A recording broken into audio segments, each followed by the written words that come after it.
સ્થાનિક સ્વરાજ્યની ચૂંટણીને લઈ કાલ સુધીમાં તમામ ઉમેદવારના ફોર્મ ભરાઈ જશે। આ નિવેદન આપ્યું કૃષિ મંત્રી રાઘવજી પટેલે। જામનગરમાં હાપા યાર્ડની રાઘવજી પટેલે મુલાકાત લીધી, જ્યાં ટેકાના ભાવે મગફળીની ખરીદી કેન્દ્રમાં ખેડૂતો સાથે અને અધિકારીઓ સાથે વાતચીત પણ કરી।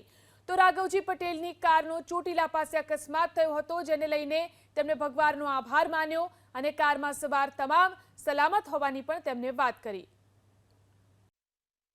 ઉમેદવારો આજકાલમાં જાહેર થઈ જશે।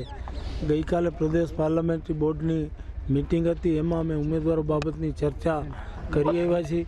હવે એ લોકોની ત્યાંથી સૂચના આવશે, એ પ્રમાણે ઉમેદવારોને ફોર્મ ભરવાનું કહેવામાં આવશે। આવતીકાલ સુધીમાં નક્કી થયેલ તમામ ઉમેદવારોનો ફોર્મો ભરાઈ જશે। હોટલથી નીકળીને રોડ ઉપર ચડતા હતા ત્યારે ક્રોસિંગમાં એક ટ્રક જે એની બ્રેક ધીમી લાગવાથી સહેજ અમારી ગાડીને આગલા મોરાને સહેજ ટચ થયો, પણ એક લાઇટ સિવાય અને બોનેટ સિવાય બીજું કોઈ નુકસાન નથી। અમે ગાડીમાં ડ્રાઈવર સહિતના અમે તમામ સંપૂર્ણ સહી સલામત છે। એના માટે હું ભગવાનનો અને અમારી કુળદેવી માતાજીનો ખૂબ ખૂબ આભાર માનું છું।